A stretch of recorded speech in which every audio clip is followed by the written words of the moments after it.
Hello, everyone, and welcome back to Sports Today. And yes, indeed, as many of you are in fact pointing out, that is 3-0 win officially completed. So, the simple fact is that this particular win was never in doubt, honestly, because, well, India got two early wickets, and after that, it was just a matter of when exactly it is that India would actually end up getting the remaining wickets. And obviously, West Indies did put up a fight in the middle part of that innings. But in the end, it seemed like once the wickets started to tumble in the latter stages, then it really was a case of when exactly it is that this match would be finished rather than a case of if it would be going in India's favor. So obviously, major news is that India have completed the 3-0 whitewash in this particular ODI series. So that in itself is the massive news that, again, there were some people who thought that West Indies would pose a bit of a stiff challenge coming into this particular match. That hasn't quite happened, as you guys know. And I'm joined by Nikhil. So in case any of you guys were asking where Nikhil is, there's your answer. Yeah, but the West Indies team had no answer to the Indian bowling. Huh? To The Yeah, to either way, use Chahal or pretty much any of the bowlers, they struggled against everyone. yeah. I mean, you see, Chahal, yeah, he must have thought that it's a T20 game. Bowls barely 4 overs, picks up what 4-4. I think yeah, he picked up hope at the start, and then the tail enders easy meet for him. In Yeah, 4 fact, for 17. yeah, I loved the commentary. And I think it was Darren Sammy on commentary. And as soon as UZ came, and then you had Seals in the end, and he was like, "Ah, I Hmm. think this over, it'll be done and dusted." The match. He had no confidence or hope in his batting, and the way that UC Chair was bowling, actually, he was outstanding. Absolutely. Yeah, in fact, the entire bowling lineup, two for Siraj, one for Akshar, one for Prasid, four for UZ, as we spoke about, two again for Shardul, again, the man with the golden arm. But I think the Yeah. standout also, Huda, just bowling, I think he bowled 4 overs, 16 runs at an Yeah, economy one of four. maiden. Hmm. So, I mean, for those of us who were very tempted to see how Huda, the bowler, will perform, I think he's given Yes. you some sort of an idea. And I think there's a lot of potential there. I mean, in one day cricket, kind of slightly easier for him to bowl. Maybe in T20, it'll be much tougher. But I think the way Shikhar used him, especially against left handers, and if Hmm. you remember in the South Africa series, all of us were a bit baffled as to why you wouldn't be using Deepak Huda when you had him in the team, especially to bowl against left handers. But they didn't seem to do that with him there. But I think Shikhar, the captain, has kind of showed you that maybe when the left-hander comes, you can use him. Yeah, absolutely. And definitely, I think this is pretty easy win for India in the end. And you thought it would have been wrapped up much sooner after the kind of start Siraj had. We're talking about UZ, but they had them at 0 for 2 in just the second over. And it looked like it was going to be an early night at that point itself. No, I think when you're going to be looking at the positives, and I know a lot of batsmen will come into the positives that you look at, but I think somewhere you'd have to count Siraj as a big positive. I'll tell you why. There were a lot of Yeah. question marks about Mohammad Siraj, the white ball bowler.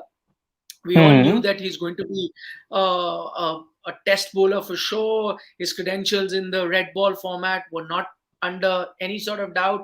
But now, white ball, because you won't show, I think he's really. Shown that he can really, up his ante in the white ball format. And it's not just about just the wickets, but with the fire that he's bowled today also, some of those short pitch deliveries, really quick ones at that. So I mean, I think he's also putting his hand up. I'm not saying that he's made it into those 5-6 bowlers that we keep talking about in the white ball format, but I think he's showing you that he can replicate that red ball form in the white ball format as well. So I think he's been one of the big positives for India in this series. Of course, we'll talk about a lot of other. And there is a gentleman by the name of Saransh Thapan. I'm sure you must have heard of him. He's in the comment section, Shane, and he's written "Big fan, Shane, sir." So A very, very smart, Saransh. Good one. there you go. We'll see you in office tomorrow. Rahul Vasudev is joining us from Australia. Rahul, it must be it's going to be good morning there about 8 o'clock. It's 3:15 here, so I'm So guessing it's yeah, about around 8-ish roughly types, I around think. eight, Yeah. give or take. Yeah, roughly around 8. So good morning to you. While it's going to be good morning for us, I think in another half an hour or so. He says, Yeah. firstly, kudos to your dedication. Biggest positive according to him is Gill, followed by Hmm. Shreyas. In bowling, Siraj usually consolidates, Aksar, Sanju in patches. Yeah, I I think he think I don't summed know it up about beautifully. Aksar and but in bowling, as we mentioned, yes, Siraj is your number one positive. Usually, I'm not looking at a positive because he's already a positive. I had counted him Exactly. as one of your best, in fact, the best white ball spinner that you have.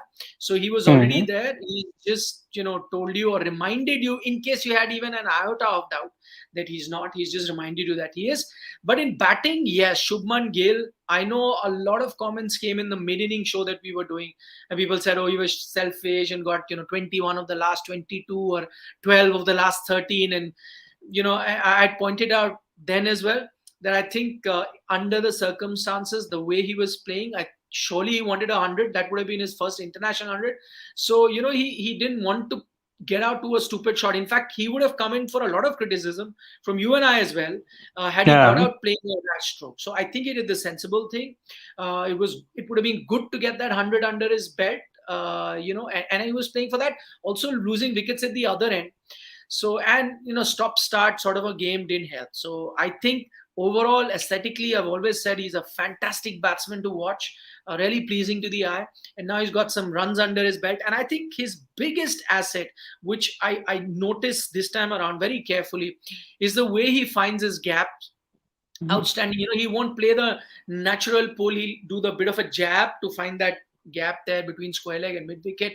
If he has to find it, even in the offside, the way he finds it, he may not necessarily play a very conventional drive, which he's very capable of, but Yeah. drive the ball through in the gap. So he can improvise just on the basis of how the fielders are placed, and I think that's been the biggest positive for me. Of course, we all know that he can play his conventional shots very well. So yeah, Yeah. Shubman Gill, one for the future, he'll find it very tough to make it to the Indian 11 once your Yeah. regular batsmen are back. But at least there is a talent that is worthy of being invested in and taking you forward. So yeah, he's another positive.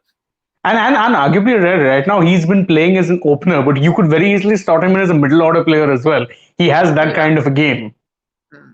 Yeah. In fact, I know of this that the Indian team management was briefly looking at him as a middle order batsman in Test cricket, and I Yeah. interviewed him just around the IPL, and I asked him that there are talks that you'd be looked at as a middle order player because your openers are KL Rahul and Rohit Sharma, and after Ajinkya Rahane and Cheteshwar Pujara, they're looking at that middle order. Would you be okay? And he said, yeah, I'd be very happy to bat in the middle order. So I'm sure even in the one day format, in case he can't make it into the opening slot, he'd be happy to bat in the middle order. But I think at the moment this question may be moot because in the near future, and I'm just looking at the Hmm. immediate future, you already have a KL and Rohit Sharma, quote unquote, Yeah. provided they're full. So I Yeah. don't think you immediately need a opener, and he Hmm. may not even get a chance to look at that because the middle order is pretty packed as well. Stacked But itself. as I Yeah. said, yeah, after the T20 World Cup or after the 50 over World Cup in 2023, when they're going to be revamping the team, of course, for the next cycle, I think he's that one of the guys that you're really going to look at.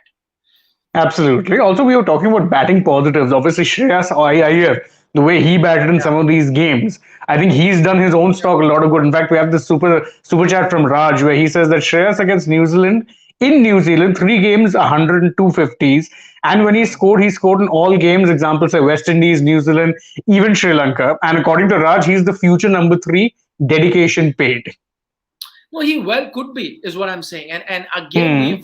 we've said it so often on this platform because I know a lot of people have criticized him that don't invest in him. He has a problem against short pitch bowling and various things. And while I agree to all of that, but again, I keep repeating, but his numbers are great. So as long as he's Yeah. getting runs, if he finds a way that he has to be a bit careful against fast bowlers and then attack against spinners, whichever is his method and in whichever way he's being successful in getting runs, then we Yeah. surely shouldn't have a problem. I think the only time you should question him is that if he gets an extended runs and he's not getting runs. So Hmm. that's the only time you're going to question him. And I think that, and not he said it himself, and it's now been well documented that he's working on that short pitch issue. Yeah. Whether he can find a way out of it and he can continue getting runs in the same format he is or the same fashion as he is now, or whether the bowlers then tend to find a way where they can, trap him a bit early. That's for all of us to see and then decide. Whether that happens, then maybe you cross the bridge when you get there. But at the moment, he's getting runs, so why should anyone be questioning his position? No, and even today, even the likes of Holder were targeting him with the short ball. And to his credit, again, Holder's not the quickest bowler in the world, but he can be a little skiddy and hard. And more often than not, was going for the pull or hook. So it's not as if he hasn't worked on that. I think last match, only against Alzari Joseph, was he looking to really duck. And that's because Alzari is express. Yeah, he's quick. So again, as I say that, a batsman cannot be flawless, right? He cannot be good in all areas against all sorts of bowlers in all situations. So the best batsmen are the ones that know their limitation and then work to their advantage. So if he's figured that out, like assuming that he's realized, okay, I'll attack the short pitch ball, but against bowlers, whose pace is in that sense controllable, then I'll go for it. But against genuinely quick bowlers, you allow it to pass, and in a short format game, you're restricted with the number of short pitch balls Exactly. that so you can work around it and then wait for the balls that come in your arc or your zone and then score of them. So I think that's smart cricket. Good on Shreyas for doing that. Aryan Nakhat is asking me, Yes, that's what I was coming to. so I mean, again, with Sky, I'm not going to take this series as, like, for example, today, I think he came out to bat when there were 5 odd overs remaining. So I didn't blame his approach, the way he got out. His dismissals before that, I think, happened because I think the slowness of a pitch, he took time to adjust to it. And I think that did him in. Both time, played on. And I think he expected the ball to come on much quicker onto his bat, but played on. So that slowness of the pitch is something that he'll have to get used to in the West Indies. And he failed to do that. But again, see, that's the way he plays. So there's no point questioning the shots that he plays or the mode that he plays in. That's been his success mantra. He's the same guy who probably played one of the finest T20 innings just a few days ago. One of the finest T20 innings I've seen. And that was only possible because of the style of play that he has. But again, those were in conditions and pitches which probably suited his style of play. True. So I expect the kind of batsman he is. He's quite an experienced guy. People may have just seen him in form in the IPL the last few years and then coming to the Indian team now, but he's been playing domestic cricket for a long time, even captain Mumbai. So I'm sure he is experienced enough to find a way and then figure out in condition. And I think you if you really need to even judge him remotely, then look at those 5 matches coming up, the T20 matches, and then let's see where he stands. Yeah, I think ODI is also, to be fair, he's also, a lot of people are forgetting, he's coming off a bit of an injury layoff also, might be a little rusty there, and also situations, because in today's situation, the match situation when he came in, they were looking to attack. It's just unfortunate that he ended up giving his wicket away. And if you look at it from that sense, obviously his numbers this series haven't been great. But I think, T20Is will be more what we judge him off at this point, considering that's the format we're focused on this year with the World Cup. Yep. Naveen Pandit is talking about Tristan Stubbs. Naveen actually enjoyed that game as well. I was watching it simultaneously, the South Africa-England game, but the total was too huge. Then South Africa lost plenty of wickets, early on. So from there on, it looked impossible. But that, quick fire 50 by Tristan Stubbs, so outstanding. Again, I'm always reminded of Mumbai Indians. I'm not saying that they developed him, but I'm just saying that the scouting team is pretty good. They tend to find, so he is part of that squad as well. So clearly the scouting team is very good, and this is what probably he brings to the table, which is why they got him. Outstanding knock. Everything that he was making, he was clearing. But I'll be very honest, quite often we cheer for the underdog, and so I was underdog being South Africa because of the situation they found themselves in. True. And you want unlikely scenario to happen, or a very exciting game you want to see. So I was hoping South Africa win. It wasn't to be. Full marks to that outstanding over that Chris Jordan bowled. In fact, his death bowling was very good. But there was Yeah. something also inside of me which was saying that I hope South Africa doesn't win, then it just makes a mockery out of a game where bowlers are just easy meat for everyone to score off. And anything that True. Christian Stubb was hitting, it was clearing. So I was like, there has to be Uh, some sort of balance. We saw the similar thing with Bairstow batting, Moeen Ali batting. Then that would have told me that no total is beyond anyone's reach, and the conditions are so favorable to the batsmen that batsman. just Yeah. come start whacking, everything will go out of the ground. So I would also want that balance to be there. So somewhere Hmm. bowlers also need to get some sort of purchase. So it was a sort of a mixed feeling. On one end, Hmm. you wanted the underdog, as in to see a miracle of sorts with Christian Stubb batting. Yeah. But then I'm thinking that, come on, if that was to happen, then it's just so batsman's game. And There is a highway of a track, basically. yeah, yep, So we have a super chat right now from Mr. Shekhar sending us some yeah, US dollars. Victory aside, 115 runs in the first 25 overs against West Indies. Not good. At least run a ball is needed. Dhawan still seems rusty. Kudos to Gill for the acceleration. I don't know. I don't entirely agree with this premise because he looked pretty good in the first ODI. Unfortunate to miss out on 100. After that, again, and that's the way I think that's the style you expect from Dhawan at this point. He's going to and be that person. yeah, yeah. And I think I keep saying that I think what has really spoilt us is T20 cricket. We have now Yes, started looking absolutely. at ODI cricket through the prism of T20 cricket, and we expect exactly the same kind of performance. And anything that's Hmm. marginally slow, so if you're so used to 130 strike rate, if you start seeing 100 or 90, you start feeling a bit impatient. Again, as I said, you need to adjust yourself to look at that. At the end of the day, India has won the series 3-0. And if a batsman Yeah. was scoring at a certain strike rate, you got to realize that it may not have been, firstly, the format changes, and may not have been that easy to bat at that strike rate as well. Yeah. You've got to ensure that you bat the 50 overs. It's not 20 overs that, okay, fine, even if you're 30 for 3, it's okay. There'll just be, about 12, 13 overs to go. So the remaining 7 batsmen can negotiate that. If you're 30 for 3 here, and you have about 40 overs to go, 42, 43 overs to go, then that may not be an ideal scenario. That's why you, True. reconfigure, your style changes. As I said, at the end of the day, India's won this series 3-0. What else can you ask for? So you really can't fault the batsmen or anyone for that matter, Hmm. the way they batted. Yeah, So, because even the I mean, bowlers were pretty cool.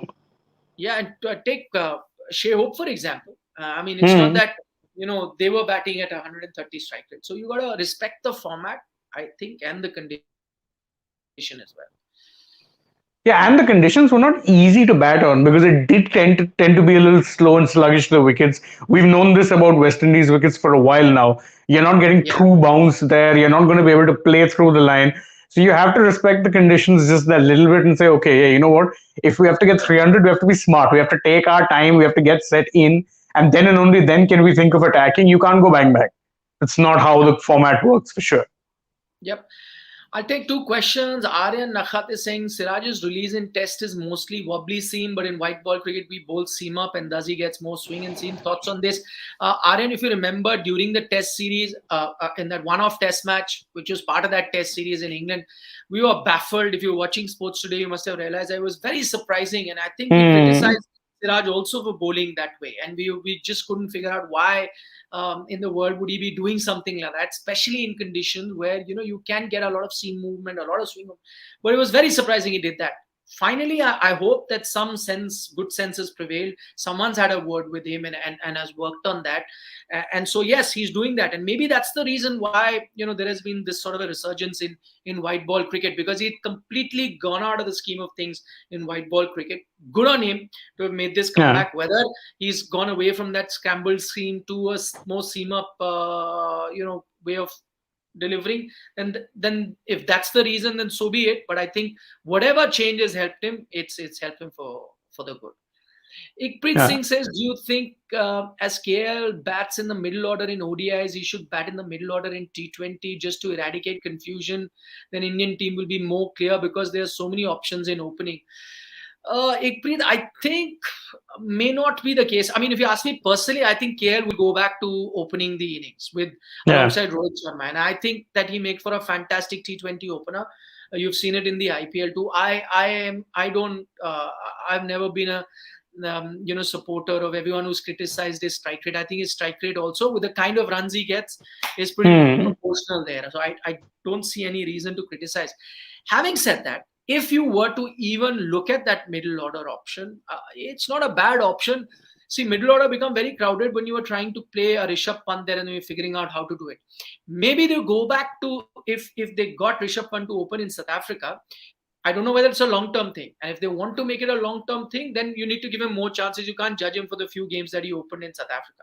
If you go back to that in the West Indies series, and we'll find out in these 5 matches, if Rishabh then goes back to opening, Hmm. then that will give me an indication that maybe they're looking at KL in the middle order. But for the moment, I wouldn't change much. KL top of the order alongside Rohit. If not, and let's see how this experiment works out of a order, and then we can figure out from there. Yeah, also we're assuming that there's so many options if you keep Shikhar Dhawan, but Dhawan really isn't in the fray of things for T20s. He hasn't been for quite a while. He's at this point essentially Yeah. an ODI only player. So if you look at it otherwise, if you don't have a KL Rahul, then suddenly you're banking on someone like what? Rituraj or Ishan Kishan, or as we're saying, either take a punt with Rishabh Pant or put Virat Kohli up there, all of which are, there's pros and cons to all those options, but nothing quite as solid as having Rohit and KL at the top of the order at this point. Absolutely. Divyansh Raj wants to know when is the T20 series starting? The first game is Is on this Friday? Friday, and then you have Monday and Tuesday, right? Yes. Friday, Monday, Tuesday are the first 3 games, and then Saturday, Sunday. Yeah, let me. I can actually double check that. I'll just let these guys know in a bit because I'm pretty sure that is the thing, but there's no harm giving out the right. So yeah, this Friday is the first, then Monday, Tuesday, then Saturday, Sunday. That is the this thing. Yeah, as we mentioned. Okay, on that note, I know it's been a long night, so we'll call it a night. But I hope you enjoyed the coverage. We enjoyed answering your questions and glad that you could join us. Pradeep Srivalsan says he loves the show. Thank you, Pradeep. I know you're a regular watcher. Love Rami, thanks also for joining in. Prasidh Krishna's form is good. I think he needs to be persisted with. I don't think T20 is going to look in, but I think ODI cricket you can go with it. Today I was smart bowling, especially the way he was cutting the pace of the ball and getting those wickets. He got Nicholas Pooran very crucial wicket. I know a lot of talk was about that bat falling, Jason Holder holding that bat and it fell down, and that may have distracted him. But I think it was smart bowling. So Prasidh Krishna, good. He's got that extra pace. He can surprise batsmen with that pace. Plus now he's developing a few more weapons in his armory, like the slower ball. So yeah, I like that. So on that note, Divyansh Raj, good night. He says good night, and Aryan says thank you. Good night, guys. Thank you so much for joining us. Ikpreet also thank you, and as always, he's using a famous bye-bye term, which is Vadakam. See you tomorrow. We'll analyze the entire series. We'll look at the positives and the negatives. We come on the dugout in the evening around 6, so we'll see you then. But throughout the day, you'll have plenty videos coming up. Remember, we're bringing you the live coverage of Commonwealth Games live from Birmingham. So keep a lookout for that. And Vadakam, Pradeep, to you as well. And good morning, as all of you have said. Bye-bye. Yeah, good morning or good night in our case. Bye-bye. Yeah, bye.